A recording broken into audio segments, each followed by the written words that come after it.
As Hubble reaches the grand old age of 27, the Hubblecast team have a lot to celebrate.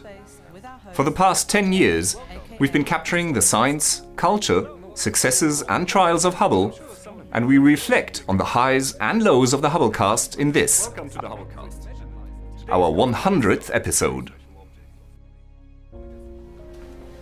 Hello and welcome to the Hubblecast. Now we all know that Hubble is an amazing telescope. Amazing enough to fill 100 episodes, that's about 10 hours worth of the Hubblecast. So what's changed over time? What are some of the best, funniest, or just weirdest episodes that we've made?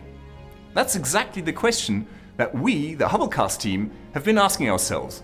And so let's take a look at our Hubblecast highlights. Remember these? In episodes 50, 78 and 79, we answered your questions about Hubble and astronomy, which were fantastic. And here's my favorite bit. If the universe is expanding, what is the center point of the expansion? The answer is everywhere. Now the key is to realize that the term Big Bang does not describe an event in space, but rather one in time. The Big Bang was not an explosion. It was an event that happened everywhere at the same time, and the universe was infinitely large right from the start. And so there is no single point from which the universe is expanding. And also, there is no center. It is simply impossible to define a center in an infinitely large space.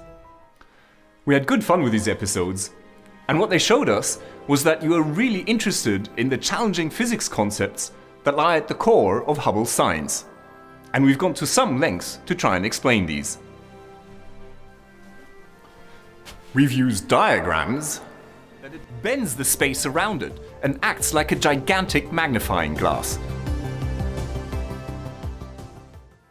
What our 3D universe expands into, we've used balloons, is just as meaningless.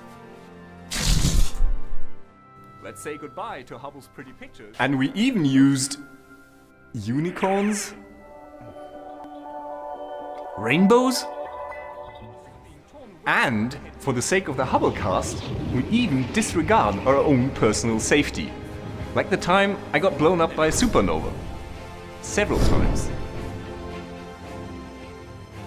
Even after 10 years, we're not bored, because Hubble gives us so much to work with. We've explored its history, celebrated its birthdays, and followed its last servicing mission. But most of all, we've been delving into Hubble's most amazing discoveries and finding new ways to share them with you. We covered supernovae, black holes, distant galaxies, exoplanets, and quasars.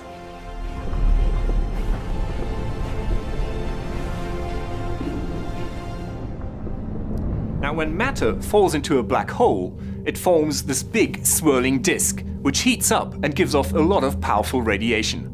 The more matter falls into the black hole, the more powerful the radiation. Now, these active accreting black holes are called quasars, and they're amongst the most luminous and most powerful objects in the universe. What we're trying to do at the Hubblecast is to bring the scientific insights that Hubble has afforded us, their implications, but also their fun and beauty to everyone. And there's plenty of beauty to be found. Just look at this. Now, at the Hubblecast, we've been very lucky to have an incredibly talented team over the years. A team of writers, directors, producers, cameramen, illustrators, and visual artists. It is only with their help that we all get to enjoy Hubble's data in all of its glory and travel to places like the pillars of creation.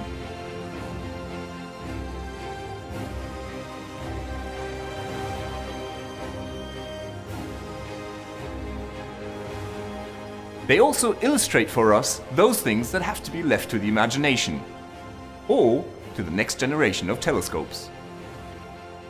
Now those were our favorite Hubblecast moments, but what are yours? Tell us on Facebook or Twitter, #MyHubblecastHighlights. This is Dr. J, signing off for the Hubblecast.